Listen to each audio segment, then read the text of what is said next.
उसी तरीके से धीरे-धीरे जैसे मैं ग्रो करता गया, मेरी बॉडी ग्रो करती रही, वेट्स वगैरह भी इंक्रीज़ हो और अचानक से एक दिन मुझे लगा कि मेरे हाथों में और मेरी गर्दन में पेन होना शुरू हो गया और एक से इसकी पेन चला गया। होते-होते अप एंड डाउन होते-होते वो पेन इतना बढ़ गया कि उससे कुछ नहीं होता था। आपका तो करियर खतरे में हो गया, आपका तो फ्यूचर खतरे में है। करियर तो छोड़िए, फ्यूचर खतरे में। अब आप सोचिए कि 31-32 साल की उम्र में किसी को बोल दिया जाए कि आपका तो फ्यूचर ही खतरे में, तो वो किस दौर से गुजरेगा। उन्होंने बताया कि आपके गर्दन में 3 डिस्क रप्चर हो गए हैं। रप्चर का मतलब डिस्क कोलैप्स हो गई हैं, फट गई हैं और उनमें से फ्लूइड आपकी स्पाइनल कॉर्ड को कंप्रेस कर रहा है। होपोनोपोनो है क्या?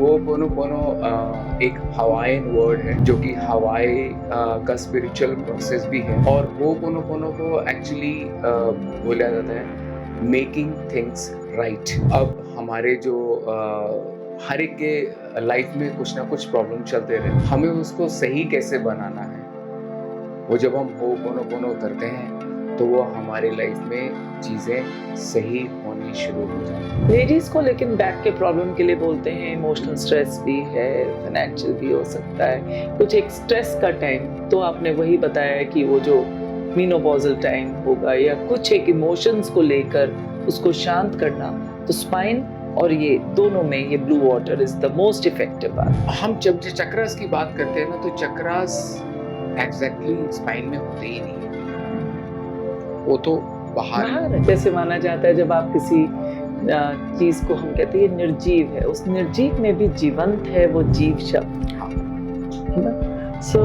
वो कभी जीवंत रहा हो एक्चुअली सांसें, और जब वो आपके संपर्क में आ जाता है तो वो आपके ही वाइब्रेशन से फिर जीवंत हो जाता है, जीवित हो जाता है ना? तो उस चीज को शुक्रिया, जिस कलम को उठाते हो उसको शुक्रिया, जिस पेपर पे लिखते हो उसको शुक्रिया। उसको शुक्रिया।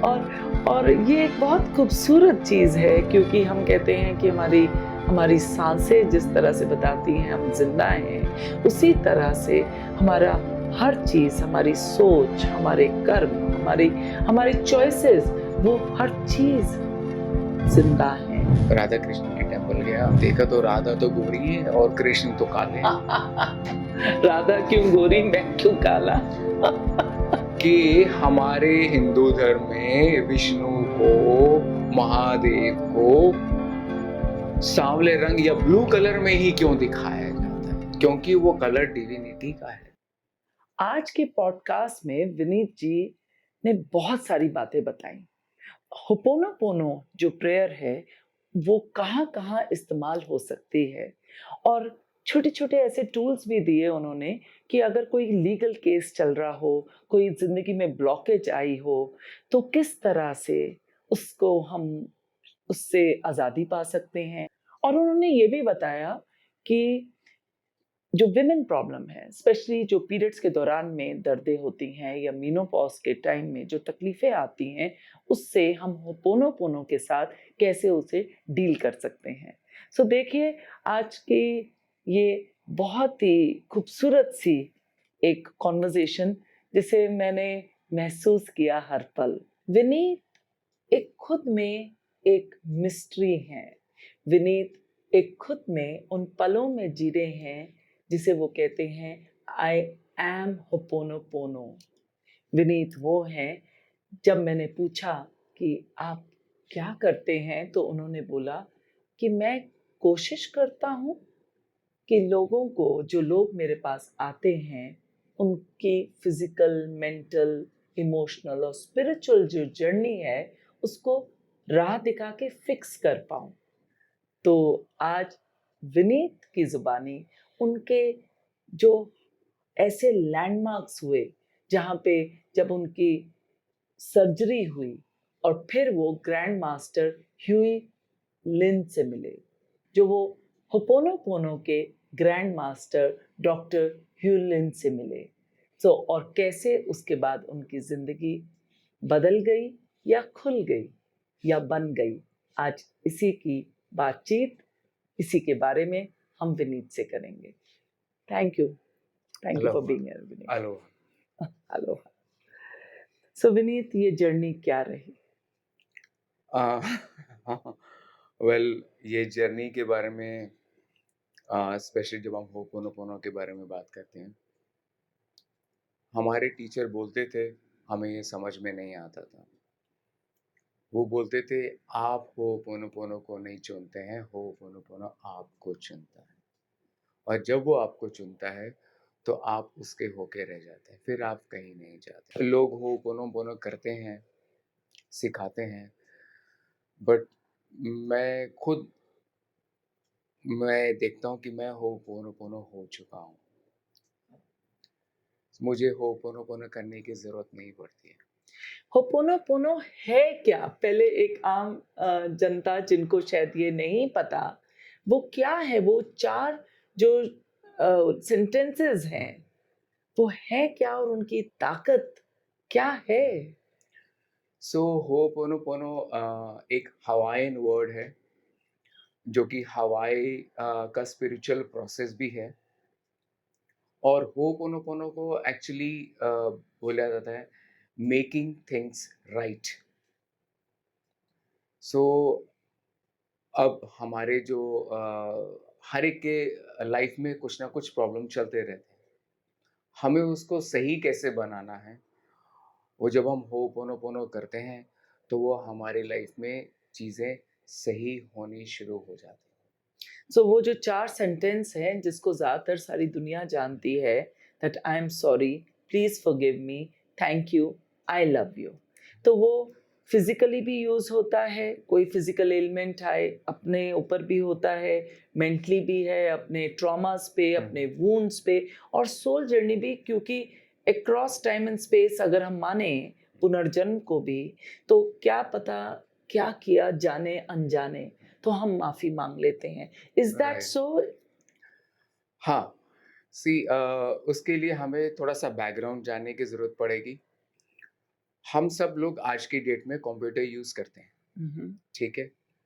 जब हम कंप्यूटर ऑन करते हैं, वो हमें क्या दिखाता है?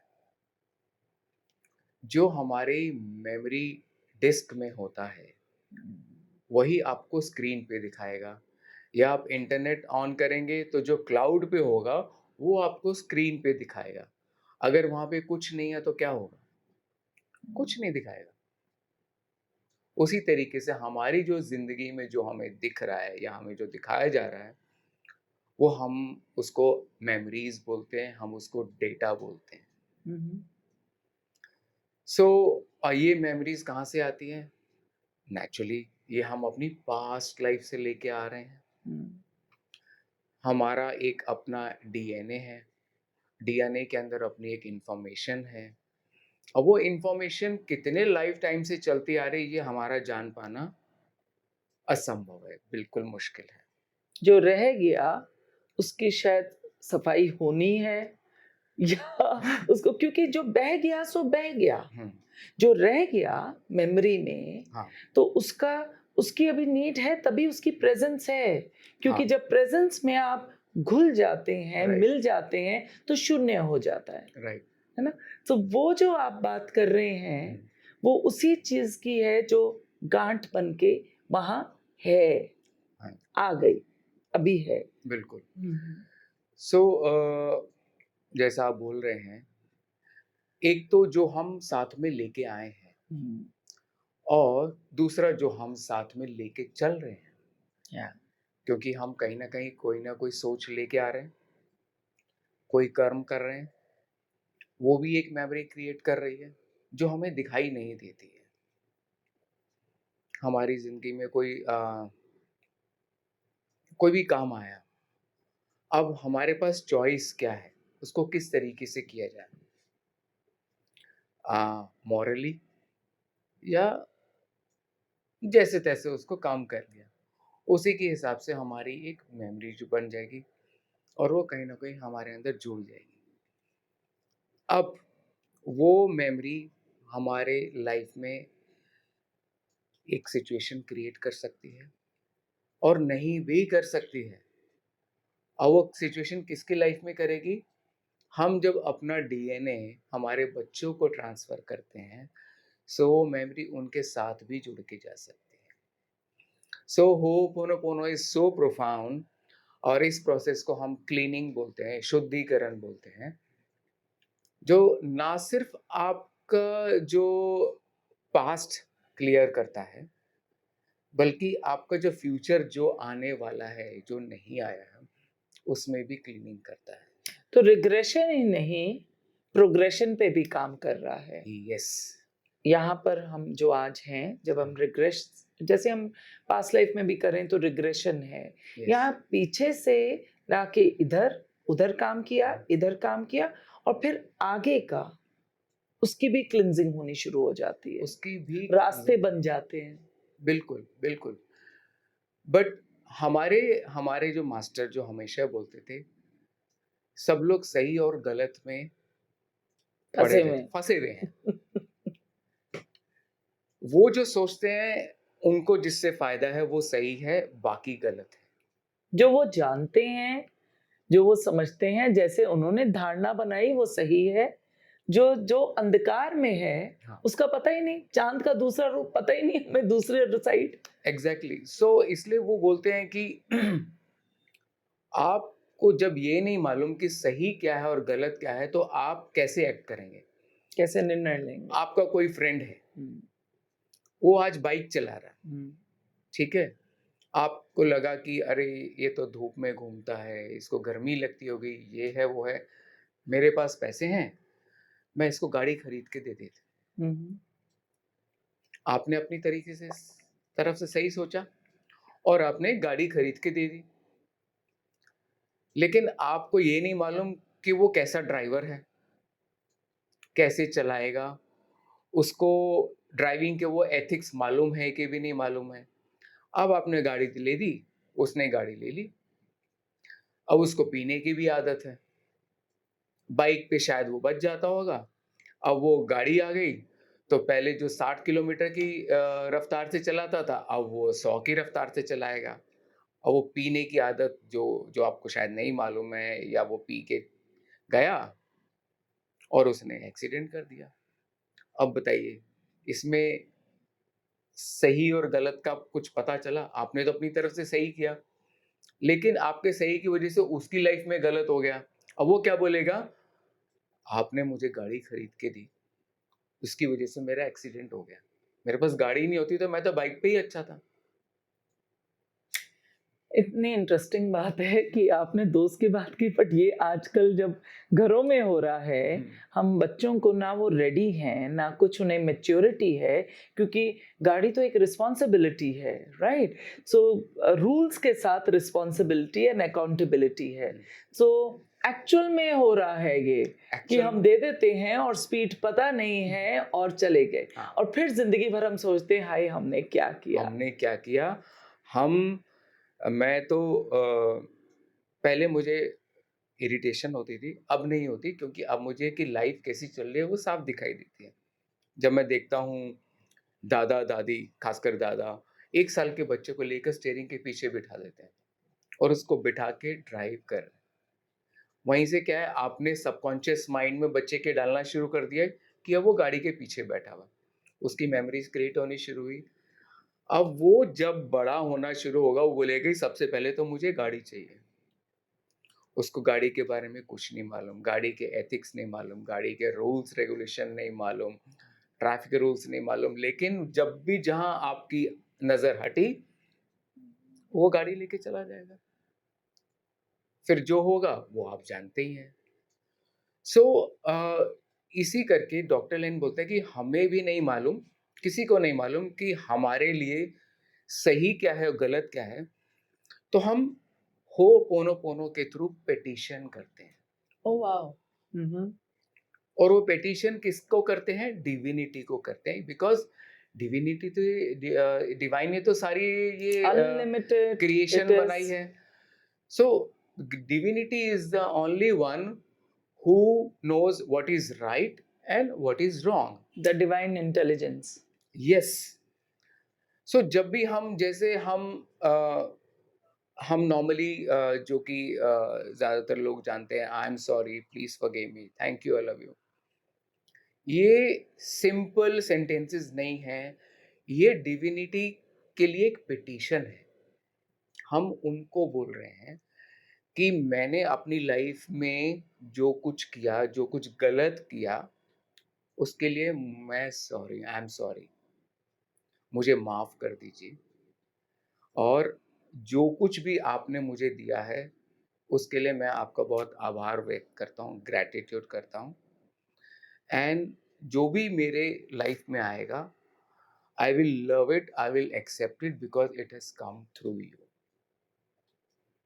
और जब हम इस भाव से जाते हैं, डिविनिटी देखते हैं कि हाँ, ये अब खुद डायरेक्टली ना जाकर अब ये मुझे अप्रोच कर रहा है। ये इसने जान लिया है कि ये कर्म करेगा तो उसका नतीजा सही या गलत आएगा कोई पता नहीं है, लेकिन अब ये मुझे अप्रोच कर रहा है क्योंकि मैंने ही इसको लाइफ को बनाया है। हुँ। तो वो फिर वहाँ से मना भेजते हैं या लाइट बोलते हैं। वो मेमोरीज़ डिसॉल्व करते हैं और वो आपकी जो लाइफ में जो सही नहीं चल रहा था, वो सही होना शुरू हो जाता है।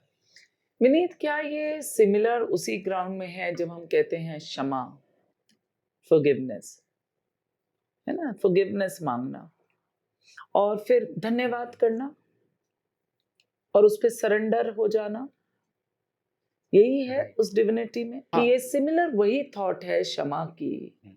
और शुक्रिया या धन्यवाद करने की और फिर सरेंडर होने की, है ना? बिल्कुल तो ये ये वैसे ये ही चलता है। ये वही ये उसी हाँ, डेप्थ में चल रहा है, उसी इंटेंसिटी से चल रहा है।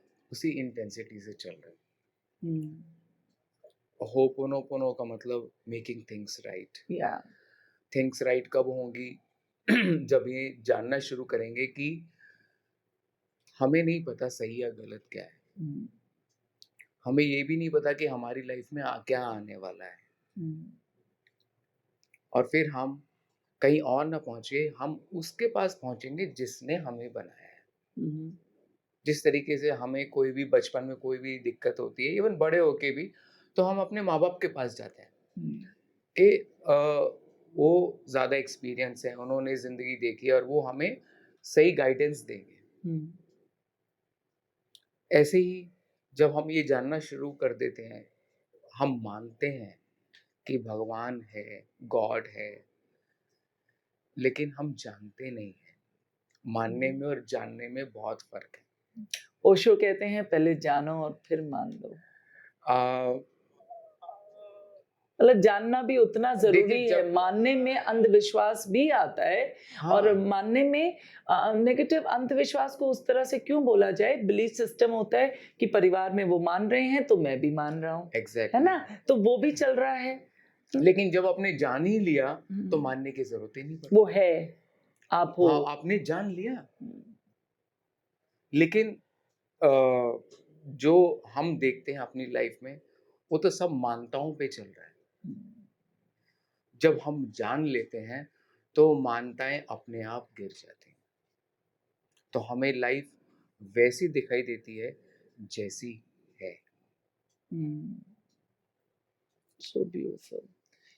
तो ये जो सफ़र आपका शुरू हुआ, आपने बताया कि 2000 में आप फ़िटनेस में इंट्रोड्यूस हुए थे राइट, और फिर 2005 में आपने फ़िज़ियोथेरेपी शुरू की राइट, और 2006 में एक अच्छी खासी सर्जरी हो गई। राइट। वो सफ़र क्या था? क्योंकि आपने कहा वो पहला लैंडमार्क था जब 2006 में मेरी सर्जरी हुई। देखिए हम ऐसा सोचते हैं और ऐसा मानते हैं कि हमारी जो स्पिरिचुअल जर्नी है, वो अब स्टार्ट हुई है। ऐसा है नहीं। ये स्पिरिचुअल जर्नी जो है हमारी सदियों से और लाइफ टाइम से चलती है। बिल्कुल। सिर्फ हर हर लाइफ में कुछ कारण बनते हैं। सो 2005 से पहले स्पिरिचुअल जर्नी, स्पिरिचुअल लाइफ वगैरह क्या होता है, मुझे नहीं मालूम था। मैं भी वही फॉलो करता था, जैसे पेरेंट्स फॉलो करते थे। मेरे पेरेंट्स हिंदू थे, तो मैं भी मंदिरों में जाता था और मैंने सारे मंदिर भी देखे, वैसे फॉलो करता था जैसे वो फॉलो करते थे। फिर मैं 18 साल के बाद बाहर चला गया। वहाँ पे मैंने एक अलग दुनिया देखी। तो मेरे वहाँ के हिसाब से फिर सोच बदलनी शुरू हुई। जब मैं वापिस आया तो मेरे माँ-बाप बोलते हैं, "तू तो बिल्कुल बदल गया है। तूने तो सब कुछ छोड़ दिया है। तू कुछ भी नहीं करता है।"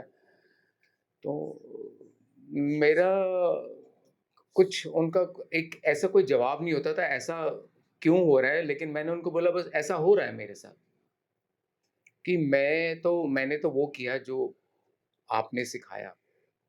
अब मैं अपने आप लोगों से दूर जाके धीरे-धीरे ज़िंदगी को जान रहा हूँ।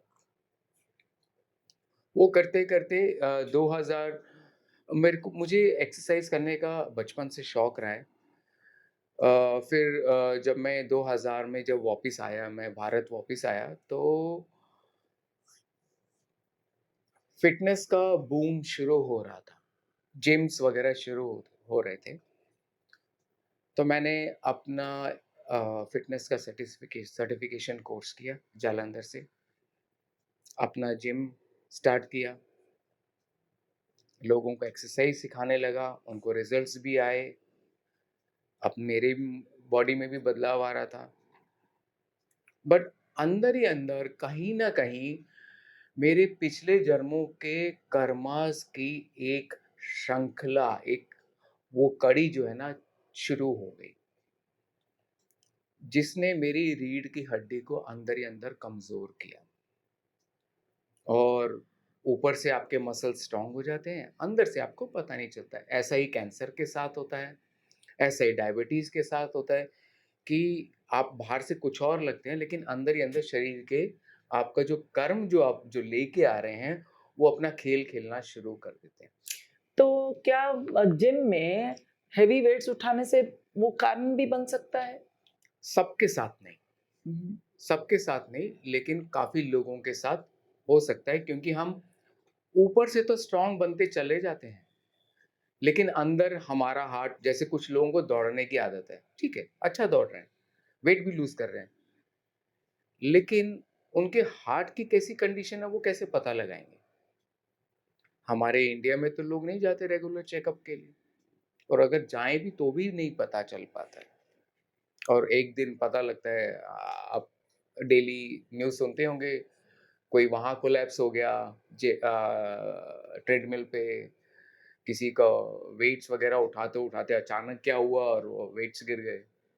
सो अंदर क्या चल रहा है आपको नहीं मालूम। उसी तरीके से धीरे-धीरे, धीरे-धीरे, धीरे-धीरे जैसे मैं ग्रो करता गया, मेरी बॉडी ग्रो करती रही, वेट्स वगैरह भी इंक्रीज़ हो गए और अचानक से एक दिन मुझे लगा कि मेरे हाथों में और मेरी गर्दन पे पेन होना शुरू हो गया। कहा कोई बात नहीं और एक्सरसाइज़ की, पेन चला गया। होते-होते अप एंड डाउन होते-होते वो पेन इतना बढ़ गया कि उससे कुछ नहीं होता था। फिर तब मैं बॉम्बे में था और मैंने मेरे कुछ डॉक्टर लोग जानकार थे। क्योंकि फ़िटनेस में जब आप होते हैं तो काफ़ी लोगों को जानना शुरू कर देते हैं। उन्होंने मेरा एमआरआई कराया तो उन्होंने बोला आपका तो करियर खतरे में हो गया है, आपका तो फ्यूचर खतरे में है। करियर तो छोड़िए फ्यूचर खतरे में।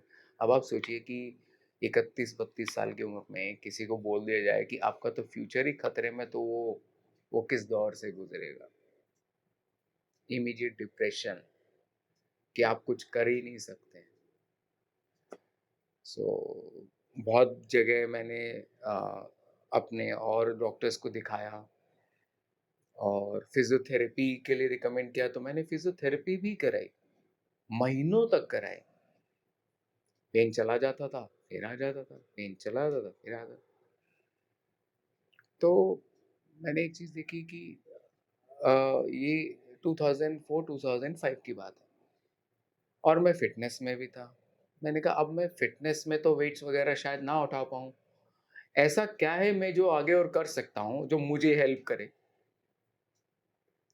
तो मैंने देखा जब डॉक्टर लोग मुझे फिज़ियोथेरेपी के लिए भेज रहे हैं, तो मैं ही क्यों ना फिज़ियोथेरेपी का कोर्स करूँ? और मैंने मुंबई में एनरोल कर दिया फिज़ियोथेरेपी कोर्स में। मैंने फिज़ियोथेरेपी की स्टडी स्टार्ट कर ली, बट वो स्टडीज़ इतनी आसान तो है नहीं।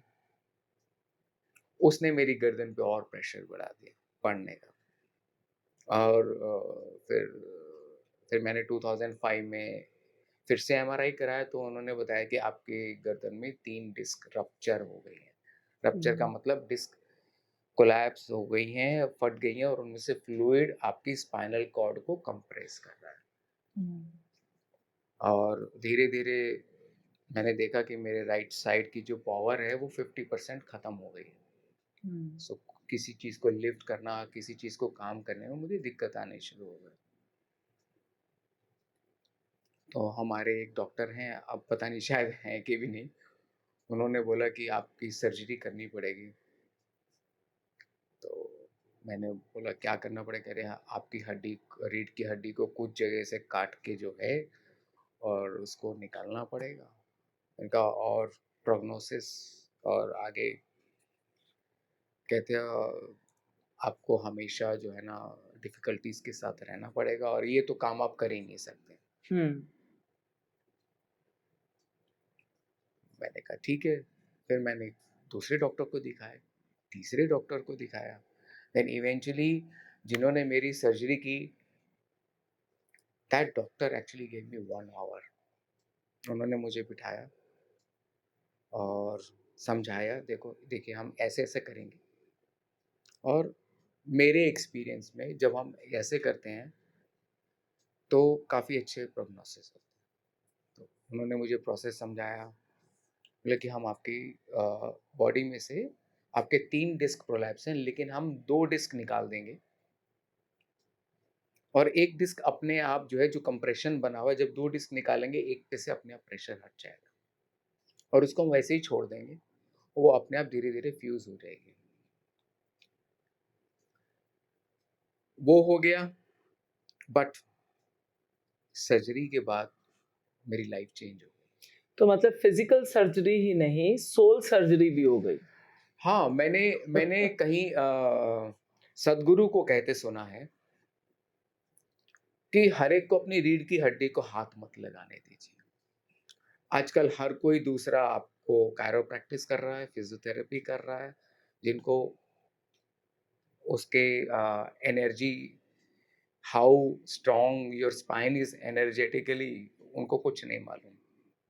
तो वो बोलते हैं कि किसी को भी आपकी वो स्पाइन को हाथ लगाने को मत दीजिए। नहीं, पर वैसे तो अब जब तकलीफ़ है तो तब तो दिखाना ही है ना, डॉक्टर को तो हाँ, दिखाना ही है ना, फिज़िकली दिखा सकते हैं। फिज़िकली दिखाना है हाँ, ना, पर एनर्जेटिकली जब आप कुछ कर रहे हैं तो थोड़ा सावधान हो जाएँ। मैं आप सबको थैंक यू कहना चाहती हूँ कि आप लोगों को पॉडकास्ट अच्छे लग रहे हैं और मुझे काफ़ी पर्सनल मैसेजेस भी आ रहे हैं, जहाँ पर वो अलग-अलग हीलर्स और मोडालिटीज़ के बारे में पूछ रहे हैं। मैं आप सबको रिक्वेस्ट करती हूँ कि आप इस पॉडकास्ट को सुनिए, कमेंट कीजिए, प्रश्न पूछिए और सब्सक्राइब कीजिए और कइयों के साथ शेयर कीजिए। और एक गुड न्यूज़ ये है कि अगर आपको लगता है कि आपके पास कोई ऐसी विद्या है या हीलिंग मोडालिटी है जो आप बहुतों के साथ शेयर करना चाहते हैं, उसके बारे में बताना चाहते हैं और आपको पता है कि आपके एक्सपीरियंस में आपने उस मोडालिटी के थ्रू कइयों की तकलीफ़ें दूर की हैं, तो आप ज़रूर मुझे ईमेल कीजिए और आइए इस पॉडकास्ट पे और शेयर करिए अपनी लर्निंग्स और अपने व्यूज़ और अपनी मोडालिटी, जिससे बहुतों को फ़ायदा हो। Thank you. ये बात कहीं न कहीं मैंने जब कनेक्ट किया कि मेरा ऑपरेशन स्पाइन के साथ हुआ है, स्पाइनल कॉर्ड के साथ हुआ है, हुँ, कुछ तो हुआ। कुछ कुछ स्पार्क हुआ। कुछ तो क्योंकि ये सर्वाइकल स्पाइन है, यहाँ से आपका विशुद्धि चक्र भी है और उन्होंने यहीं कुछ छेड़खानी की और कुछ चेंज हो गया। सो टोटली मेरा जो मेरी सोच मटेरियल वर्ल्ड में घूमती थी, वो मटेरियल वर्ल्ड से हट के जो है स्पिरिचुअल जर्नी की तरफ उस समय शुरू हो गई और आज मैं यहाँ पे हूँ, आपके सामने। So interesting. और उसके बाद आपने रेकी भी की, एक्यूप्रेंचर भी सीखा और मेडिटेशन, ताइ ची, ची गोंग, Qigong, यस। ये सब फिर आपने सीखना शुरू कर दिया। हाँ, ये सब मैंने अपने आप को क्योंकि जब आप वो जर्नी पे चलना शुरू करते हैं, आप ये देखते हैं कि आपको जो है फिज़िकली और मेंटली ऐसा कौन-कौन से मोडालिटीज़ हैं जो आपको स्ट्रॉन्ग बना सकती हैं। उसके लिए मैं अलग-अलग कंट्रीज़ में मैंने घूमना शुरू किया, चाइना गया, चाइना में उनकी मेडिटेशन सीखी और फिर वापस आया, फिर इंडिया में मैंने योगा करना शुरू किया। So I am a yoga instructor also और रेकी भी रेकी भी मैंने मास्टर लेवल तक किया। बट जब 2008 के बाद जब हो'ओपोनोपोनो मेरी ज़िंदगी में आया, ये बाकी सारी चीज़ें रुक गईं। आप कहते हैं कि आप बहुत लकी थे और वो ब्लेसिंग थी कि आपको वैसा गुरु और ग्रैंड मास्टर मिले। वो क्या हुआ था? अ, देखिए 2008 में मैं हीलिंग के बारे में ही पढ़ रहा था। तो मैंने एक आर्टिकल पढ़ा डॉक्टर ह्यूलिन के बारे में। उनका फर्स्ट नेम बहुत डिफ़िकल्ट है, इसलिए मैं वो यहाँ बोलूँगा नहीं। मैंने उनके बारे में एक आर्टिकल पढ़ा कि वो एक्चुअली प्रोफ़ेशन से साइकोलॉजिस्ट थे। He was doctorate in psychology और उनको हवाई के मेंटल प्रिज़न में जहाँ पे मेंटल हेल्थ वाले क्रिमिनल्स को रखा जाता है and they are really hardcore criminals. उनको एज़ अ साइकोलॉजिस्ट वहाँ पे जॉब के लिए भेजा गया कि आप जाइए, उनसे कंसल्ट कीजिए और देखिए कि इनमें हम कैसे इम्प्रूवमेंट ला सकते हैं, कैसे ये लोग ठीक हो सकते हैं। तब तक डॉक्टर ह्यूलेन ऑलरेडी हो'ओपोनोपोनो करते थे। ये सब मैंने स्टोरी में पढ़ा। उन्होंने उन क्रिमिनल्स को कभी भी फेस टू फेस कभी भी कंसल्टेशन नहीं दिया। उन्होंने कभी भी कोई काउंसलिंग नहीं की। वो क्या करते थे, अपने ऑफिस में बैठते थे, उन लोगों की फाइल्स खोलते थे, उनके बारे में पढ़ते थे। उन्होंने जो किया, वो अपने अंदर देखते थे और जिनके साथ उन्होंने वो क्राइम किया और वो खुद किस दौर से गुज़रे हैं, वो सब उन्होंने अपने अंदर महसूस करना शुरू किया। तो जब उनके अंदर जो अशुद्धि जो है, जो फाइल्स पढ़ने से आ रही थी, उन्होंने हो'ओपोनोपोनो के थ्रू उसको शुद्धिकरण करना शुरू किया। उन्होंने जो अंदर जो नेगेटिव थॉट्स और जो भी इमोशंस जो उनके अंदर आ रहे थे, उन्होंने उसको हो'ओपोनोपोनो के थ्रू जो है क्लीनिंग करनी शुरू की। हम लोग उसको क्लीनिंग बोलते हैं, शुद्धिकरण करनी शुरू की और जब उन्होंने उन थॉट्स को, उन इमोशंस को अपने अंदर जो है शुद्ध कर लिया, तो उन्होंने देखा कि जो है सेम जो है चेंजेस उनके जो क्लाइंट्स हैं, जो क्रिमिनल्स हैं, उनके अंदर आने शुरू हुए और जब उन्होंने वो फैसिलिटी छोड़ी तब हार्डली 6 या 7 लोग वहाँ रह गए थे, बाकी सब लोगों को अच्छा होने पे छोड़ दिया गया था। हाँ, और उसके बाद उनको इंस्पिरेशन आई डिविनिटी की, अब आपका काम खत्म हो चुका है, अब आपको दूसरी जगह जाना है और फिर वो वहाँ से फिर हवाई चले गए। मतलब हवाई में थे, हवाई में जहाँ पे हम लोगों का एक्चुअल जहाँ पे जो सेंटर है, वो फिर वापस वहाँ चले गए और फिर उन्होंने धीरे-धीरे, धीरे-धीरे ऑल ओवर द वर्ल्ड जो है, जब उन्होंने ये चीज़ें देखी, तो उन्होंने अलग-अलग कंट्रीज़ में जाकर लोगों को सिखाना शुरू किया।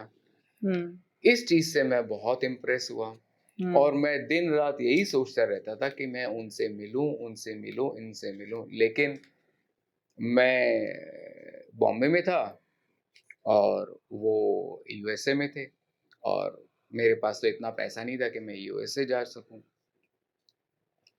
मुझे 4 साल का टाइम लगा और मेरी प्रेयर 4 साल के बाद रंग लाई, तो मुझे पता लगा कि वो जो हैं कैलिफ़ोर्निया से दुबई जो है क्लासेस लेने के लिए आ रहे हैं और उनकी क्लासेस का मतलब इनिशिएट करना होता है होपोनोपोनो।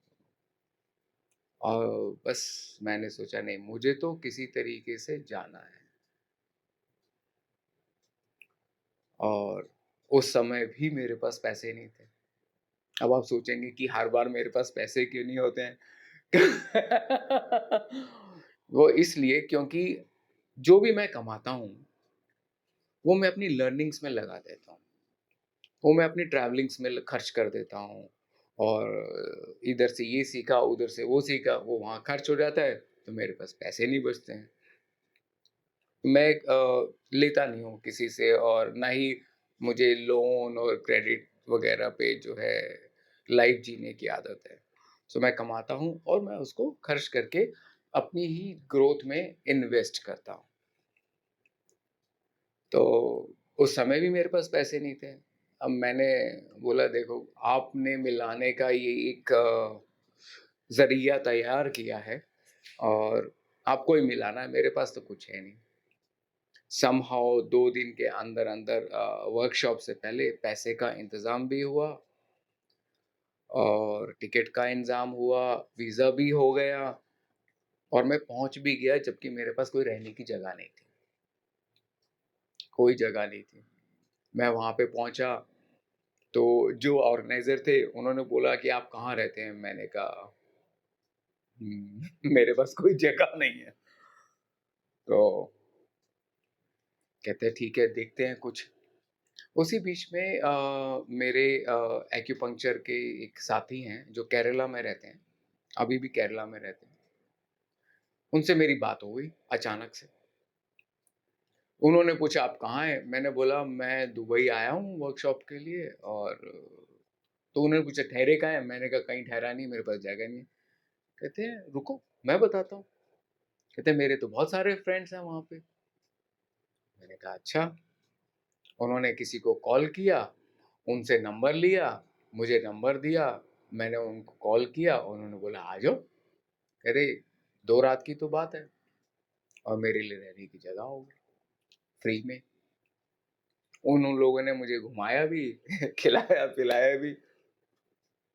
अब देखिए, यही होपोनोपोनो करता है कि आपकी लाइफ में जो भी ऑब्स्टेकल्स हैं, जो कि मेमोरीज़, डेटा, जो भी कह लीजिए, पास्ट कर्मास जो वो क्रिएट कर रहे हैं और जब आप होपोनोपोनो करते हैं, सो वो जो है ना डिलीट होते चले जाते हैं।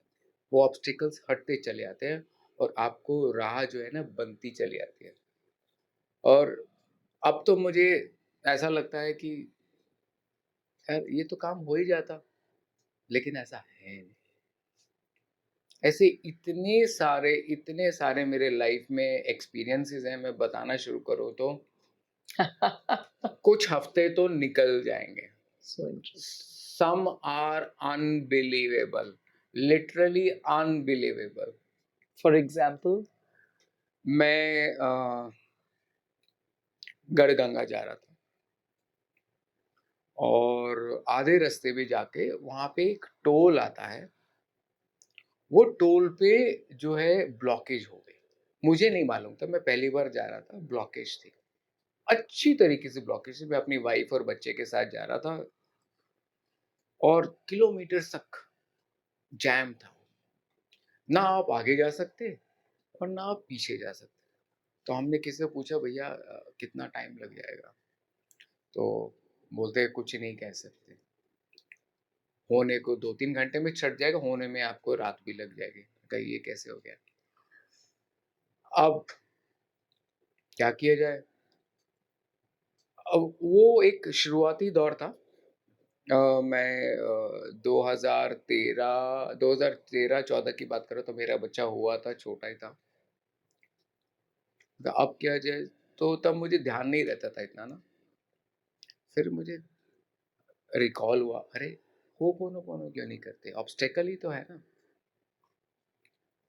फिर मैंने डिविनिटी से प्रे करना शुरू किया कि ये जो सब मुझे दिखाई दे रहा है, ये कोई ट्रैफिक नहीं है, कुछ भी नहीं है। ये सिर्फ मेमोरीज़ हैं जो कि मुझे परेशान करने के लिए आई हुई हैं। और ये मैंने अपने हाथ पे भी लिखवाया हुआ है। और मैंने जब ये बोला कि ये कुछ भी नहीं है, सब मेमोरीज हैं, मेरे हाथ में कुछ नहीं है,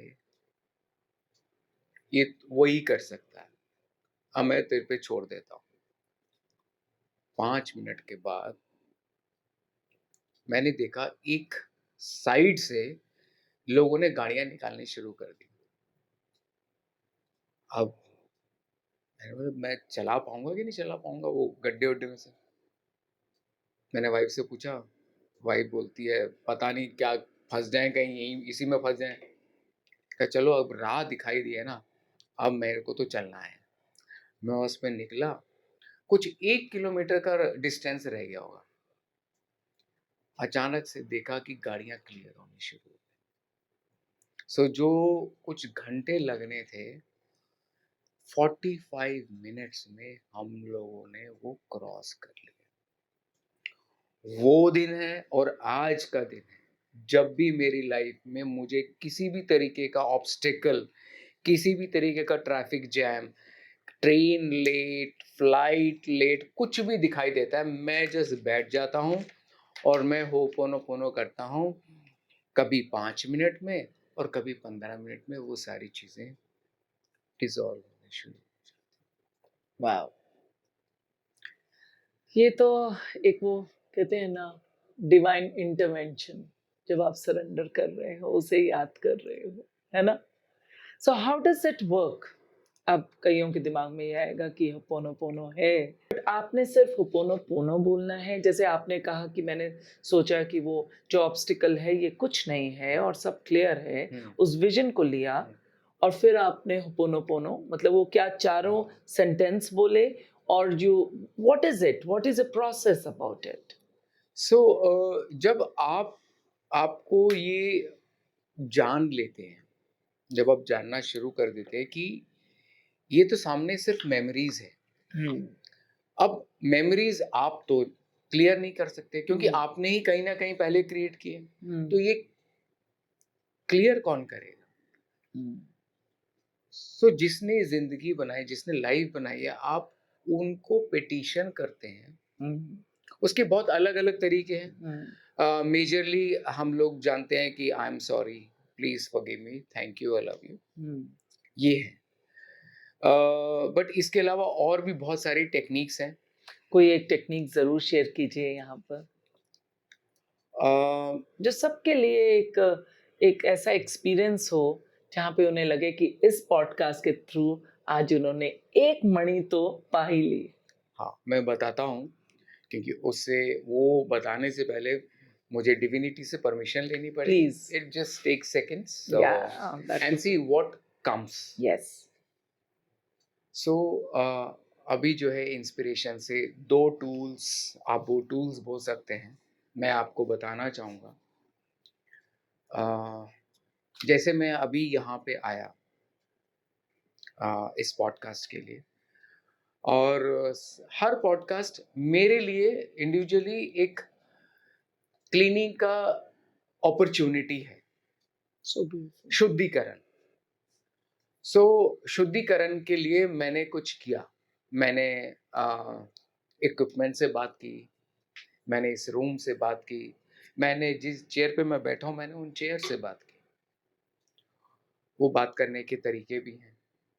उसके बाद मैंने एक टूल यूज़ किया। मैंने बहुत सारे अलग अलग कलर के पेपर्स मेंटली सोचे, आइस ब्लू कलर का, वाइट कलर का, ऑरेंज कलर का, इंडिगो कलर का। सो ये सारे पेपर्स मैंने मेंटली अपने हाथों में इकट्ठे किए, बहुत सारे पेपर्स, और मैंने उनको thank you, I love you बोल के और जो है हवा में उड़ा दिया। वो एक्चुअली उनका काम क्या है, जैसे हम उनको उड़ाते हैं, जो भी मेमोरीज उस स्पेस में आपको परेशान कर सकती हैं या करने वाली हैं, ये उन मेमोरीज को पकड़ लेते हैं। हमें दिखाई नहीं देता, लेकिन ऐसा एक्चुअली होता है। अब ये इतनी पावरफुल टेक्निक है बताने में बड़ी सिंपल सी लग रही है, लेकिन आप इसको ऐसी जगह पे यूज़ कर सकते हैं अगर आपको याद रहे, तो याद रखना पड़ेगा। जैसे आपका कोई कोर्ट केस है और आपकी बहस होने वाली है और कोर्ट में पता नहीं रहता कि कब क्या होने वाला है और ज़्यादातर वहाँ पे लड़ाई होती है। आप कोर्ट में एंटर करने से पहले या एंटर करने के बाद भी मेंटली ऐसे पेपर्स उड़ा दीजिए। सो जितने जो है नेगेटिव मेमोरीज जो भी घूम रही होंगी स्पेस में, वो उनको पकड़ लेंगे। आप खुद हैरान हो जाएंगे कि यहाँ कुछ और होने वाला था, अब कुछ और हो रहा है। सब शांत हो जाएगा। कभी आप किसी मीटिंग में जा रहे हैं और मीटिंग में वहाँ बहस का मुद्दा बनने वाला है, ठीक है? और नॉर्मली सही गलत के चक्कर में सब पड़े होते हैं। वहाँ पहुँचिए। आप पहले भी कर सकते हैं, वहाँ पहुँचने के बाद और मेंटली जो है पेपर्स उड़ा दीजिए। आप देखेंगे धीरे-धीरे चीज़ें शांत होनी शुरू। मेरे कुछ हैं जिनको मैंने सिखाया कभी, सो वो कभी-कभार मुझे फ़ोन करके पूछ लेते हैं कि हम क्या करें? तो एक मैडम की बड़ी बहुत पैसा भी फँसा हुआ था और वहाँ पे बड़ी बहस भी होने वाली थी। तो मैंने बोला आप ये करिए। उन्होंने किया, आके बताई बोली कि वहाँ तो माहौल ही चेंज हो गया। सब कुछ स्मूथली निकल गया और वो पैसा देने के लिए भी तैयार हो गई आराम से। मैंने बोला ऐसे ही होता है। सो इसमें कोई खास कलर्स हैं या यही ब्लू एंड ऑरेंज जो एंड जो उस कलर समय आते आपके हैं, मेंटली आ जाए। जो आपके इंट्यूटिवली वो रंग आए, यस, है ना? विबग्योर में से 7 रंगों में से यस, उसको उसे कहो कि ये ले जाओ, इस ऑब्स्टिकल को एग्ज़ैक्टली, संभाल लो, यस। रास्ता क्लियर कर लो। लेकिन इसमें सरेंडर भी है, उसमें उम्मीद भी है, हाँ, उसमें मोहब्बत भी है, उसमें माफ़ी भी है ना? हाँ, हर पल उसमें वो है कि भई बिल्कुल। तुम हो, जो आप हम है हैं। वो आप है, जो आप है वो सो हम आई बिकम यू, हैं। यस। राइट? सो और कलर अगर आप कोई चूज़ ही करना चाहता है, तो चक्रास के कलर चूज़ कर वही लीजिए। विबग्योर चक्रास के कलर। हमारा ज़िंदगी में चक्रास का ऐसा खेल है, अगर मैं बताना शुरू करूँ, बहुत टाइम निकल जाएगा, क्योंकि जो मैं बताऊँगा, वो आपने कभी सुना भी नहीं होगा। तो एक चीज़ तो आज सुनाई दीजिए विनीत जी, वो भी इजाज़त माँग लीजिए उस डिविनिटी से। उससे पहले मैं एक टूल बता देता हूँ, एक और। Please, please. बहुत सारे लोगों को फिज़िकली जो है एलिमेंट्स रहते हैं, स्पेशली फीमेल्स को माइग्रेन का बहुत प्रॉब्लम रहता है। हुँ, और बहुत सारे फीमेल्स को पीरियड्स के दौरान पेन भी बहुत होता है, मेनोपॉज़ के दौरान भी पेन होता है। हुँ। जस्ट मैं 1 सेकंड के लिए रुकूँगा क्योंकि ये थोड़ा-सा इंटेंस वो है। बहुत बढ़िया। ओके। सो हम लोग जानते हैं कि जब भी किसी भी फीमेल को मेनोपॉज़ आता है, they go through a very bad time mostly. हाँ, मतलब बैड टाइम इमोशनली हर चीज़ में emotionally, physically, physically, emotionally, stress है, पेनफुल, स्ट्रेस, पेनफुल एवरीथिंग या राइट? हुँ, लेकिन हम जो देखते हैं वो तो खाली कंटेम्परेरी मेडिसिन के हिसाब से देखते हैं। हमारे जो मास्टर ने बताया, क्योंकि वो आपका लास्ट टाइम है, आपकी ब्लीडिंग है,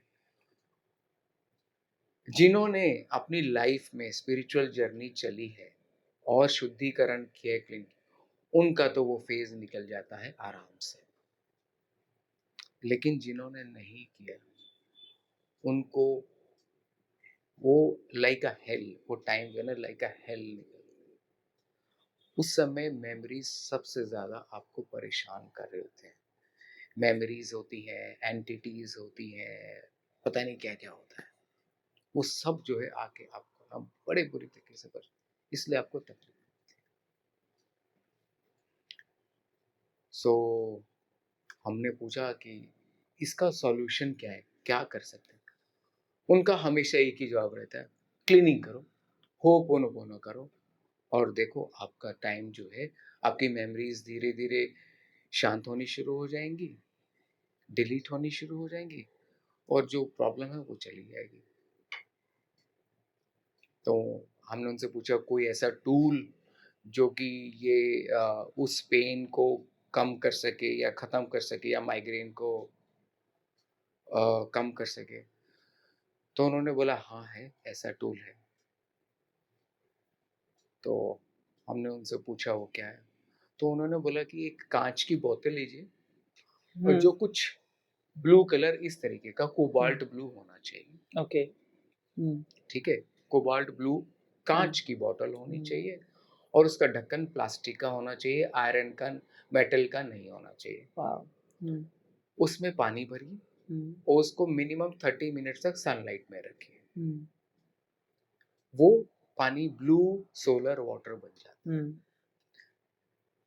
बहुत सालों तक मैं इस पे रिसर्च करता रहा। उन्होंने ब्लू सोलर वाटर बोला, लेकिन ये कहाँ मैंने देखा है मुझे समझ में नहीं आ रहा। जब मैं परेशान हो गया, मैंने डिविनिटी से पूछा कि मेरे को बताओ, मुझे जवाब दो। और एक दिन मैं राधा कृष्ण के टेम्पल गया, देखा तो राधा तो गोरी है और कृष्ण तो काले हैं। राधा क्यों गोरी, मैं क्यों काला? कि हमारे हिंदू धर्म में विष्णु को, महादेव को सांवले रंग या ब्लू कलर में ही क्यों दिखाया जाता है? क्योंकि वो कलर डिविनिटी का है। मैंने कहा कहाँ से कहाँ तार जुड़े हुए हैं। सो जब हम वो ब्लू सोलर वाटर कंज्यूम करना शुरू करते हैं, वो धीरे धीरे जो मेमोरीज जो है वो आपकी जो है डिलीट होनी शुरू होती हैं, और आपकी वो प्रॉब्लम जो आपको जो migraine memories as a migraine आपको परेशान करना शुरू होती है, वो धीरे धीरे शांत होनी शुरू होती हैं। आपके लाइफ से वो मेमोरीज चली जाती हैं और कहाँ वो प्रॉब्लम गायब हो जाती है आपको पता ही नहीं चलता। So beautiful. सो ये जो दो टूल्स हैं आप यूज़ करके देखिए। और ब्लू सोलर वाटर को आप बहुत सारी जगह यूज़ कर सकते हैं। बैक प्रॉब्लम के लिए यूज़ कर सकते हैं जिनको बैक का इशू है, और जितना ब्लू सोलर वाटर पिएंगे उतना जो है उनके डिस्क वगैरह हाइड्रेटेड रहेंगी, और स्पाइन के से जो मेमोरीज जुड़ी हैं उनको भी वो धीरे धीरे धीरे धीरे जो है डिलीट करते जाएंगे। स्पाइन के लिए भी ब्लू ही है या उसमें येलो भी आता है? क्योंकि एक शक्तिपूर्ण एक आती है। देखिए हम जब चक्रास की बात करते हैं ना, तो चक्रास एग्जैक्टली स्पाइन में होते ही नहीं है, वो तो बाहर है। बाहर है वो तो, ठीक है, और एक में है हाँ, आपके सटल राइट बॉडी में, और एक राइट। में। हमारे टीचर बोलते थे कि आपकी जो स्पाइन है वो आपकी एंसेस्ट्रल लीनिएज रिप्रेजेंट करती है। सो जिस जिसको बैक का प्रॉब्लम है, इमीडिएटली वो ये समझ लें कि उनके एंसेस्ट्रल में जो है कुछ ना कुछ प्रॉब्लम चल रहा है। So blue solar water is one of the ways where you can delete those memories. Ladies को लेकिन बैक के प्रॉब्लम के लिए बोलते हैं इमोशनल स्ट्रेस भी है, फाइनेंशियल भी हो सकता है, कुछ एक स्ट्रेस का टाइम, तो आपने वही बताया कि वो जो मीनोपॉजल टाइम होगा या कुछ एक इमोशंस को लेकर उसको शांत करना, तो स्पाइन और ये दोनों में ये blue water is the most effective one. अब मुझे बताइए कि आपने कितने फीमेल्स को देखा है जो शादी से पहले उनको प्रॉब्लम हुआ हो स्पाइन का? ना के बराबर, बहुत कम। ज़्यादातर फीमेल्स को स्पाइन का प्रॉब्लम होता है शादी के बाद। क्यों? एक तो बच्चे में आते हैं, बच्चा करती हैं, ओके। वो तो बहुत बड़ी चीज है ना। एक जीव को आप पैदा कर रही हैं, उसको बड़ा कर रही हैं, फिर पैदा कर रही हैं, और वो प्रसूति में आपकी सारा कुछ आपका एक प्रोसेस है पूरा का पूरा, राइट, है वो ना। तो हमारा वुमेन का कंटेम्परेरी मेडिसिन बताती है। हम्म ठीक, हम्म हर एक को नहीं होती, हम्म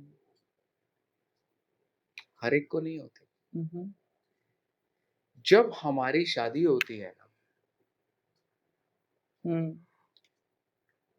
सिर्फ एक आदमी और औरत में शादी नहीं हो रही होती। हुँ, एक आदमी और औरत की प्रेजेंट फैमिली में भी शादी नहीं हो रही होती।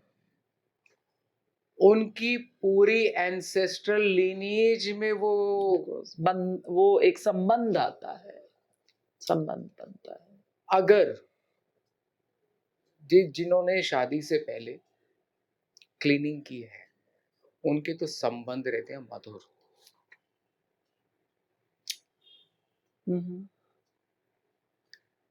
और जिनके फैमिलीज में जितना बड़ा प्रॉब्लम होगा उतनी जल्दी डिवोर्स हो जाता है या उतनी ही लड़ाइयाँ होती हैं। हुँ, हुँ, इवन बॉयफ्रेंड गर्लफ्रेंड जो कि शादी से पहले बहुत सही हैं, सब कुछ परफेक्ट चल रहा है, शादी होते ही देखिए आप कुछ ही टाइम में हुँ, जो आई लव यू जो है वो आई हेट यू में बदल जाता है, क्योंकि वो नहीं लड़ रहे हैं, उनके खानदान लड़ रहे होते हैं। हुँ। तो होपोनोपोनो पहले से ही उस चीज़ को समझे होपोनोपोनो को, और हाँ, वो पहले से ही उसको कर समझ सकते के हैं। कर सकते हैं, हाँ, दोनों अपनी साइड में, और और उससे निजात पा सकते हैं उस हाँ, ऑब्स्टिकल से। उसके बाद भी, और शादी उसके के बाद भी बाद भी, हुँ, हुँ, खुद मेरी लाइफ में भी ऐसा हुआ हुँ, हुँ, कि आप जब शादी से पहले खुश हो रहे थे, शादी के बाद ये सब चीजें अपना रंग दिखाना शुरू करती हैं। हुँ, बट आपको अगर होपोनोपोनो मालूम है, हुँ, आप उसको धीरे धीरे धीरे धीरे खत्म कर सकते हैं और आपकी जो है मैरिज लाइफ बहुत ही स्मूथली चलनी शुरू हो जाती है। या तो साथ में स्मूथली चलती है या बिल्कुल अलग हो जाते हैं, इसको भी माना है, क्योंकि वो सोल कॉन्ट्रैक्ट्स पूरे हो जाते हैं, ना कि 2 इंसानों में बट उन परिवारों की जो लेन-देन है, यस, उसको भी हम यस, पूर्ण कर लेते हैं, यस, है ना? यस। तो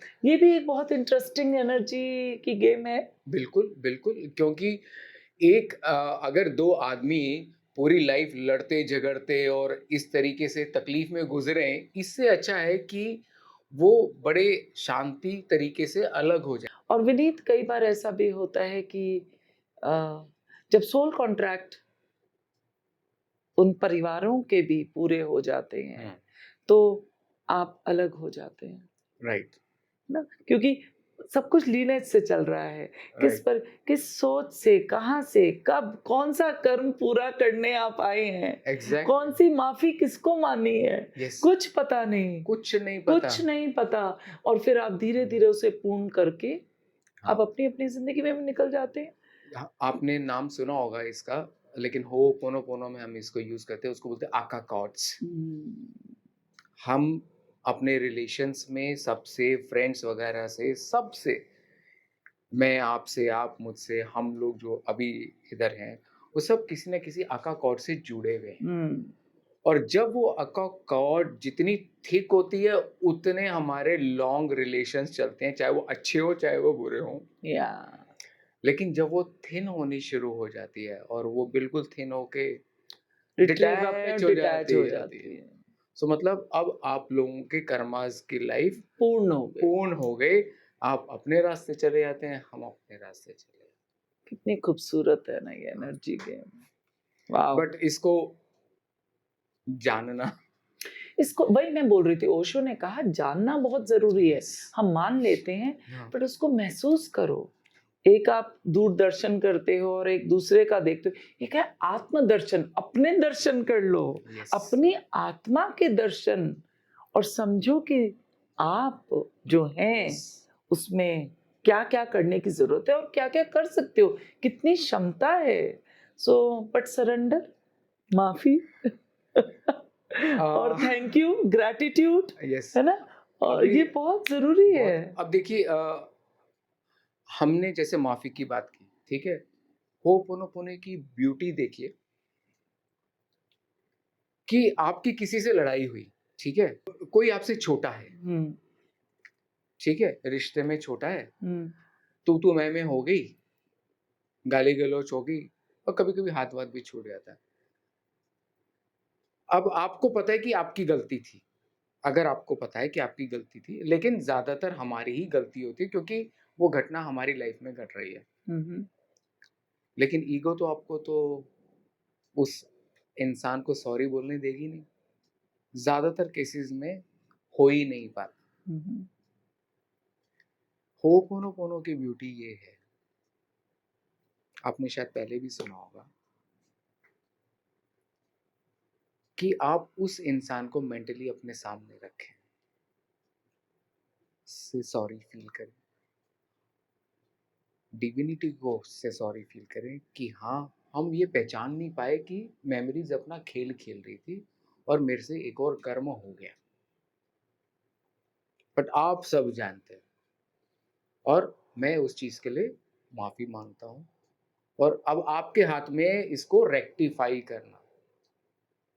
जहां आपने बोला, हो सकता है इमीडिएटली, मैंने खुद देखा है, अपने आप ही अपने आप रिजॉल्व हो वो जाता है। रिजॉल्व हो जाता है, वो बंदा भी चेंज, आप भी चेंज, दोनों शांति में। नजरिया चेंज हो जाता है, सब कुछ चेंज हो जाता है, जहां वातावरण चेंज हो डिविनिटी का जाता है। इंटरवेंशन आता है,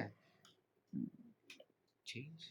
या हाँ, ये भी है उसकी जगह, जैसे हम बात कर रहे थे कि जहां आपका वो सोल कॉन्ट्रैक्ट या आका कॉर्ड्स थिन हो गई, आप अलग भी हो जाते। लोग शायद उसको अलग नजर देख, अरे आप लोग तो अलग हो गए, अलग नहीं हुए, इतनी ही जर्नी थी। कितनी खूबसूरत चीज होती है ना, चाहे किसी वस्तु से हो, चाहे स्थान से हो, हाँ, चाहे व्यक्ति से हो, चाहे रिश्ते से हो, चाहे आपके जॉब से हो, राइट। है ना, कर्म से हो। आपका रिश्ता जब बदलता है और जब पूर्ण होने लगता है, तो एक एक अलग ही डायनेमिक्स पे काम कर रहा होता है, ऑल्टरनेटिव डायनेमिक्स पैराडाइम पे काम कर रहा होता है। अब क्योंकि अब आपका ये तो दिख रहा है, अब ये हो रहा है, अब आप उसे कैसे रिस्पॉन्ड करते हो, तो आप नए जन्म को फिर पैदा कर देते हो। ये भी ये है ना। भी है। एक तो अलग हो गए, चाहे हाँ, स्थान है, चाहे कोई भी, मैं कोई भी चीज, लेकिन अगर आपने उस चीज के लिए तो डिविनिटी इंटरवेंशन आई, बट अभी आत्मा का सफर उस मकसद से, ये तो किसी व्यक्ति विशेष से हुआ ना। अगर आत्मा का सफर अभी लर्निंग नहीं हुई, तो रूप बदल के फिर आएगी, रूप बदल के हाँ, फिर आएगी, क्योंकि बिल्कुल आएगी। है ना वो लर्निंग के। और फिर आप कैसे रिस्पॉन्ड करते हो जब अलग भी हो रहे हो, वो भी आपका एक नया कर्म पैदा कर रहा है। इसलिए इसलिए जब मैं वही बोल रहा हूँ कि जब आप होपोनोपोनो कर रहे हैं ना, आप क्लीनिंग में इतना चले आते हैं कि एक जिसका एक वर्ड जो हम इंग्लिश में बोलते हैं ना, awareness. You become aware of that आप क्लींजिंग। वो साक्षी भी आप हैं, हाँ, आप जब जब ऑब्जर्वर जब भी आप हैं। आपने साक्षी भाव अपने आप क्रिएट हो जाता है, वहां पे आपको दिखाई देना शुरू हो जाता है, आपको लाइफ वैसे जैसी है वैसे ही दिखाई देनी शुरू तो हो आप जाती पात्र भी आपको, आप पात्र भी आप हैं, है। हाँ, स्टेज पे आप ही खड़े हैं, हाँ, रोल जो दिया गया है वो भी आप कर रहे हैं, यस, है ना, और आप दर्शक भी बन रहे हैं और उसके साक्षी भी बन रहे हैं, दर्शक भी और फिर साक्षी भी है, साक्षी। दोनों के। Isn't that most yes, beautiful? जहां आप वो स्टेट में आप पहुंचना शुरू होते हैं ना, सो आपके सारे कर्मास ना गिरने शुरू हो जाते हैं, फिर आपके आपके डिजायर्स गिरने शुरू हो जाएंगे, हर चीज गिरना शुरू होगी। आप जन्म में तो तभी आएंगे ना जब डिजायर्स और कर्मा लेके जा रहे होंगे, जब आपके सारे वो गिर गए, तब आपको आगे नेक्स्ट लाइफ जाने की कोई जरूरत ही नहीं। वो भी अपने हाथ में नहीं। हमारे हाथ में वो सिर्फ, भी सिर्फ आई मीन जीना हमारे टीचर बोलते हैं हमारे हाथ में क्लीनिंग है, एग्जैक्टली। एक चॉइस की क्लीनिंग। चॉइसेस हाँ, चॉइसेस। यस। तो विनीत, कितने तरह के होपोनोपोनो होते हैं? What are the different types of ho'oponopono? So जैसे मैंने पहले बताया कि ये होपोनोपोनो हवाई से आता है। तो हवाई में जो traditional, so called traditional ho'oponopono को अलग नाम से जाना जाता था। उसमें क्या करते थे, उसमें नॉर्मली जो है शमन्स होते हैं, प्रीस्ट होते हैं, और आप इसको तो अच्छी तरह जानते हैं। सो वो इन चीज़ों को देखते थे किसी फैमिली में भी कोई भी दिक्कत आ रही है किसी के साथ भी, वो उन लोगों को बुलाते थे, उनसे उनको बैठाते थे और फिर वहाँ से उनके बीच में conversation, sorry, I am sorry, सबका जो है जो आपके दिल में वो सब निकालिए और वो अपना काम करते रहते थे। वेंटिंग आउट हो रहा है, सारे इमोशंस हो रहे हैं, वो अपने उसमें, और यहाँ पे वो प्रेयर्स चल रही हैं और सारा एग्ज़ैक्टली। हाँ, हीलिंग वो और उनकी क्लींजिंग अपनी हो जो है रही है। शमन्स की अपनी वो चल रही है और प्रॉब्लम रिज़ॉल्व हो जाती थी। हुँ, अब इसमें क्या था, ये एक थोड़ा-सा लॉन्ग प्रोसेस है। उसमें सपोज़ करिए दूसरा पार्टी नहीं आई तब आप क्या करेंगे? तो आप वहीं के वहीं रह गए, बंधे रह गए। सो हमारे जो जो ग्रैंड मास्टर हैं ह्यू लेन, उनकी टीचर थी, जो खुद एक शमन थी और बहुत ही हाईली प्रेस्टीजियस उनको हवाई में उनको देखा जाता था। वो मेडिटेट भी करती थी और जब वो मेडिटेट करती थी, घंटों-घंटों बैठे-बैठे अब मेडिटेशन में चली जाती।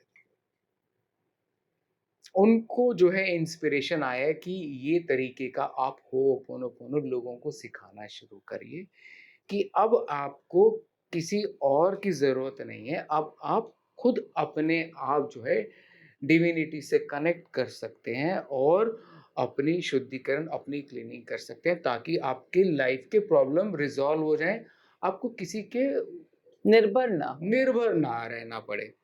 तभी शैमनिज़्म में एक बहुत बहुत खूबसूरत है, आई बिकम यू। हाँ, यस। सो उन्होंने वो जो होपोनोपोनो कहलाता था और उसके आगे और भी जो लीनिएज आते हैं, मैंने मेरे उस लीनिएज से भी टीचर रहे हैं और जो हमारे जो मास्टर हैं ह्यू लेन, मैं उनकी लीनिएज से भी आता हूँ। उन्होंने ये धीरे-धीरे जो है मोर्ना सिमियोना उनका नाम है। सो उन्होंने ये उसको बोलते हैं हम सेल्फ आइडेंटिटी होपोनोपोनो। हुँ, आत्मदर्शन। यस। ये उन्होंने सिखाना शुरू किया और उन्होंने क्या-क्या किया मैं बता भी नहीं सकता। बहुत कुछ है बताने के लिए। बट वही है कि जब तक आप करेंगे नहीं, आप जानेंगे नहीं या और जब आप जिस दिन आप जानना शुरू कर देंगे, फिर आप इसको करते चले जाएँगे। सो ये जो तरीका उन्होंने सिखाया, हमने भी सिखाया और हम करते हैं और मैं लोगों को सिखाता भी था, फ्री वर्कशॉप भी देता था। पर बीच में मुझे ये पता लगा कि मैं कुछ लोगों को सिखा रहा हूँ और वो आगे जाके पैसे लेके सिखा रहे हैं। बट देखिए इसमें क्या रहता है कि अगर आपने परमिशन दी है, तो आप कर सकते हैं। लेकिन अगर आप बिना परमिशन लिए अगर ये कर रहे हैं, so somewhere you are creating your own karmas with you. And hmm, एक टाइम में आके मैंने वो वर्कशॉप जो है रोक दी। but I hope now you are doing it professionally also and charging whatever one can because one should। और इस चीज़ का ये है कि वो फिर प्रोफ़ेशन बन जाता हाँ, है ना? और वो बुराई नहीं है, उस प्रोफ़ेशन को किस तरह से आप कर रहे हैं, किस इंटेंट से कर रहे हैं, ना? एक समय है, समय का एक समय को वैल्यू करने की भी चीज़ है ये। सो वो भी ठीक है, वो भी एक जर्नी में ही है वो भी। है, लेकिन आपने तो सुना ही होगा, अधूरा ज्ञान खतरनाक होता है। हुँ, आप भी शैमनिज़्म से गुज़र चुके हैं और जब हम लोगों के क्लासेस होती हैं, हम लोगों को आई love you, thank you, I love you, I am sorry, please forgive me नहीं सिखाया जाता। हम लोगों को होपोनोपोनो में और डीपली लेके जाया जाता है, इसलिए आपके सामने ही बोल रहा हूँ कि हम जैसे आप बोलते हैं कि हम लोग मॉडर्न डे शामन्स हैं। मैं तो So शामन अपने आप को बुलाती भी नहीं, क्योंकि देखिए, ये बहुत ये उपाधि है। ये ऐसा जो मैं जहाँ से सीखी हूँ माइकल हार्नर के थ्रू और उनके केविन से जो योगानंद के लास्ट डिसाइपल थे, अभी उन्होंने किताब भी लिखी है कुंडलिनी योग पे। सो उनसे मैंने सीखा और वो कहते थे नहीं मिनिमम एक तो 7 साल की प्रैक्टिस। शामन अपने आप को शामन नहीं बोलता। और जो रोज जर्नी करे और उसमें करके वापस आए और ये जिंदगी जिए, वो है। सो मैंने क्योंकि उन लोगों से सीखा है तो थोड़ा सा बहुत नतमस्तक हो जाते हैं, उन एलिमेंट्स को शुक्रिया करते हैं, एलिमेंट से ही माफ़ी मांगते हैं और उसे कहते हैं राह खोल, जो जो तुम्हें मंजूर, मैं तुम्हारे साथ, तुम सारथी बनो और मैं साथ में हूँ। सो ये गुरुओं के ऊपर भी है, मेंटर्स के ऊपर भी है कि किस तरह से आपको मिलते हैं। तो मैं खुशनसीब रही हूँ कि जिनसे मैंने थोड़ा बहुत जो सीखा वो बहुत ही खूबसूरती से उन्होंने बताई कुछ बातें। सो आज ये भी बात होनी थी जबकि मैं ये नहीं, ये इस पे मैं रहती हूँ कि भाई वो कृपा होती है। आप एक फिजियोथेरेपिस्ट रहे हैं राइट। विनीत, तो फिजियोथेरेपी में आपकी ये सोल थेरेपी जो है, ये कैसे आप इनकॉर्पोरेट करते हैं, कैसे मिलाते हैं?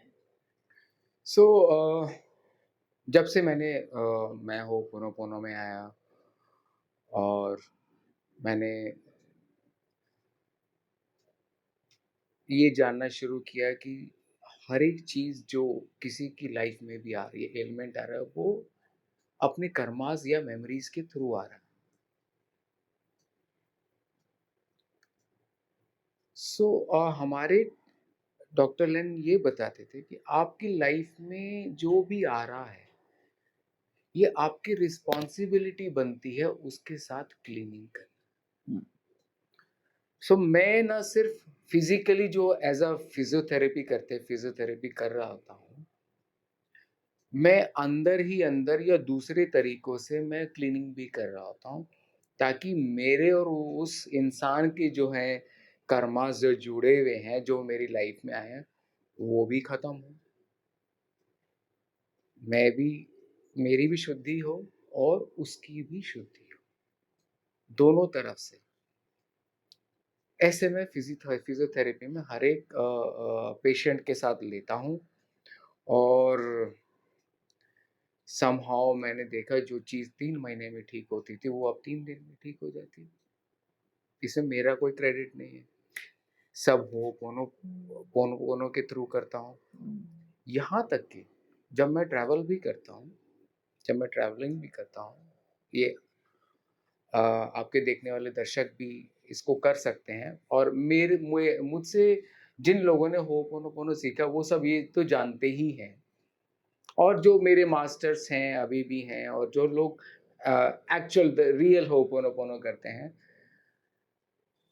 कि हम लोग किसी भी व्हीकल में जब भी ट्रैवल करते हैं, कार में ट्रैवल करें, ट्रेन में ट्रैवल करें या प्लेन में ट्रैवल करें, वो भी हमारे लिए एक जीव है, एक एनर्जी है, वाइब्रेशंस हैं, वो लिविंग है, वो मरे हुए नहीं हैं, वो डेड नहीं हैं।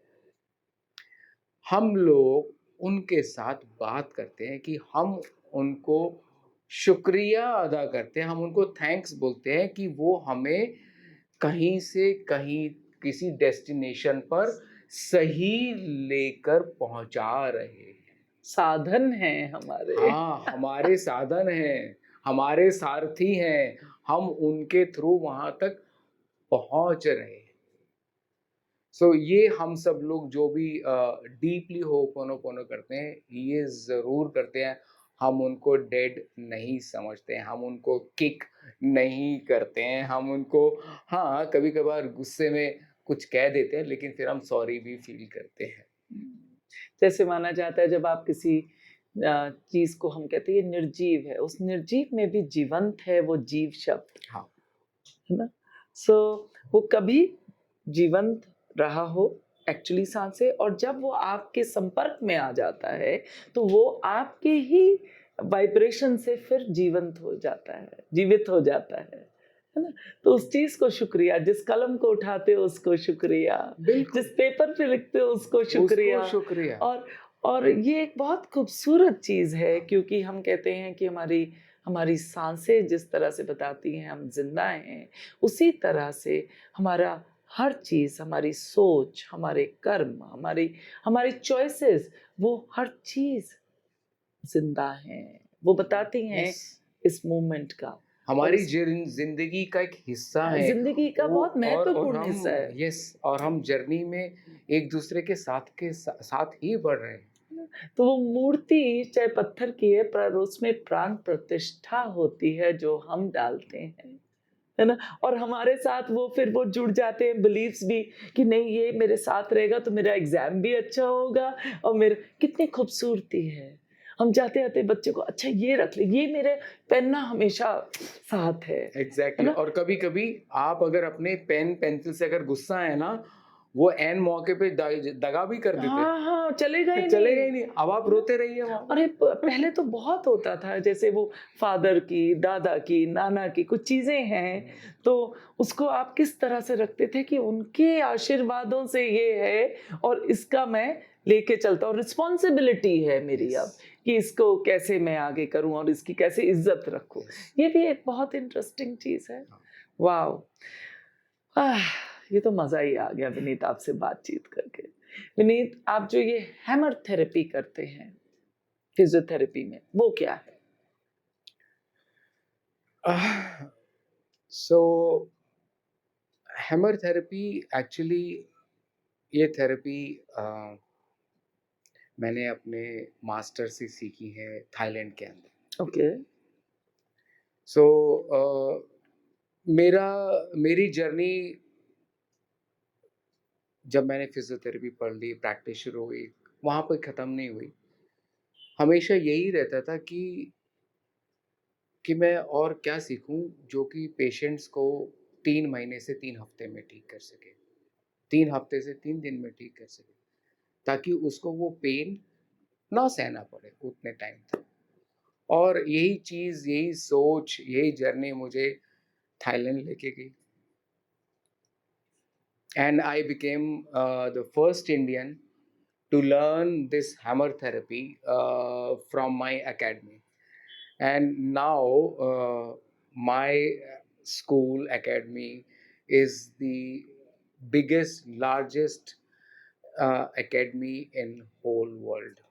Wow. Uh, Which academy is that? it's a NOAD School of Toxin.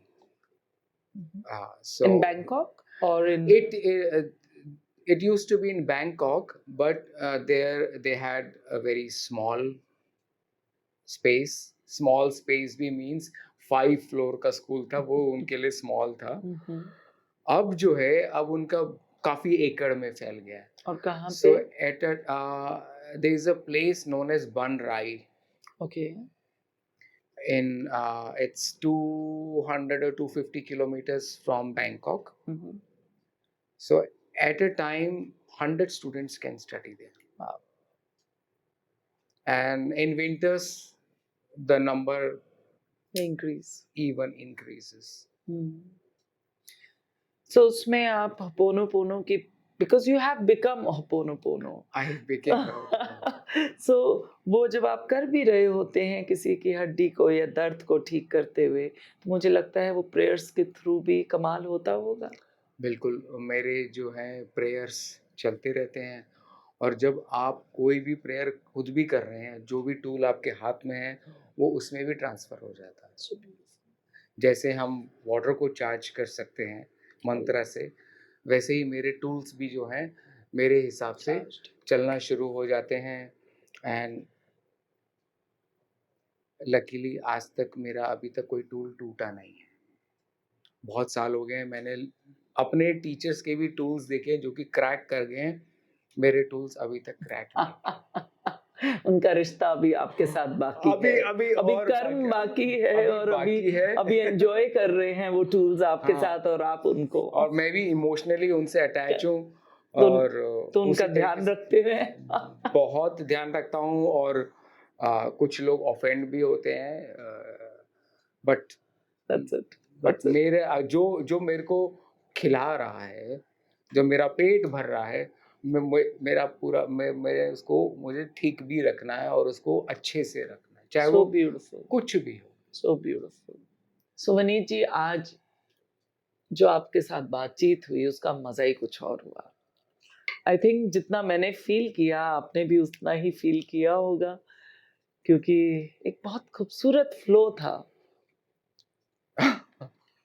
देखिए, जब मैं होपोनोपोनो के बारे में घंटों तक बात कर सकता हूँ और एंडलेस टॉक्स है, क्योंकि होपोनोपोनो है जिसके थ्रू मैंने बहुत सारे टीचर से मिला भी, और एक तरीके से हम बोल सकते हैं हमने एक दो वर्ड सुने हैं, नेति नेति, ये भी नहीं वो भी नहीं। तो होपोनोपोनो में क्लीनिंग का मतलब क्या है? जो भी हमें दिखाई दे रहा है वो मेमोरीज, कर्मास जो भी हैं वो है लेकिन नहीं है, इल्यूजन है, इल्यूजन है, माया है। माया है ये। उस माया को कैसे हटाना है, वो हम ये होपोनोपोनो जैसा एक स्पिरिचुअल प्रोसेस हम उसको सीखते हैं और उसको यूज करते हैं। मैं यूज करना तो नहीं बोलूँगा, बट समझाने के लिए मुझे बोलना पड़ेगा कि हम उसको यूज करते हैं। बट धीरे धीरे आप वो बन जाते हैं, जिस तरीके से बोलते हैं ना कि आपने किसी पे हीलिंग के लिए हाथ रखा और वो ठीक हो गया। क्या कर रहे हैं, क्योंकि वहाँ पे भी कोई मेमोरी स्टक हैं और आप वो होपोनोपोनो बन चुके हैं और आप रखते हैं और वो मेमोरीज जो है डिसॉल्व होनी शुरू हो जाती हैं, ऑफ कोर्स डिविनिटी के थ्रू, और वो प्रॉब्लम चली जाती है। बट शायद मैं यहाँ पे ये बोलूँगी कि शायद वो उस वक़्त कोई आपके पास आता है जब वो प्रॉब्लम जानी भी होगी और आप माध्यम हाँ, बनते हैं, यस, है ना? जैसे क्योंकि यस, हम है ही नहीं नेति-नेति वाली चीज़, यस। या आप एक हो जाते हैं, तो वो अपने आप जिसको आप एक साधन बन जाते हैं। दैट इज़ व्हाट जब तक आपका समय इम्पोर्टेंट नहीं आता ना, आपकी समय। सफरिंग चलती रहती है। एग्ज़ैक्टली। कितने लोग मेरे पास आकर भी चले जाते हैं, हुँ, तो मैं ऑफेंड नहीं होता, मैं इरिटेट नहीं होता, मैं कुछ नहीं होता। मैंने कहा ठीक है, अभी इनका समय नहीं है। एग्ज़ैक्टली। और जिससे होना है, जब होना है, जिस पल होना है, वो प्रकाश वहाँ पे है, सिर्फ़ आँखें खोलने की देर है। हाँ, बिल्कुल। तो आप क्या बताना चाहेंगे आज के व्यूअर्स को? देखिए, जो होपोनोपोनो करते हैं और जो होपोनोपोनो के बारे में जानते हैं, वो जो भी सीखें और जो भी जानें, वो एक रियल गुरु के थ्रू जानें। यूट्यूब के थ्रू मत जानिए। अब मुझे मालूम है कि आप कभी-कभी यूट्यूब के थ्रू ही, मैं खुद अपने मास्टर से यूट्यूब के थ्रू ही मिला हूँ। लेकिन उसने और मेडिटेशन ने, उसकी साधना ने मुझे इतनी शक्ति दी कि मैं ये जान सकूँ कि मुझे इस गुरु के साथ ठहरना है या नहीं ठहरना है। और अभी तक जो भी गुरु मेरे ज़िंदगी में आए हैं, वो सारे एक्चुअल गुरु हैं।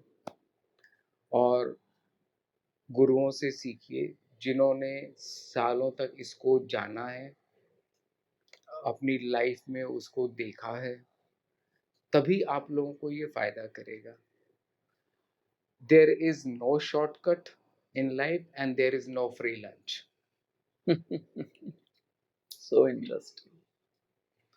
बिना साधना के कुछ नहीं सधता। वाह! मज़ा आ गया। So that's all what I can say. Thank you Vineet. Thank you so much for having me, and again, it is an opportunity for me, people like us, uh, to clean our karmas, to clean our memories. So nothing more, nothing less. सो आज का podcast nothing more और nothingness Vineet जी के साथ बहुत ही शांति का एक ऐसा पल महसूस किया एंड आई होप आप इसको देखते हुए आप भी उसे महसूस करें। So thank you. Thank you so much. Aloha. Aloha.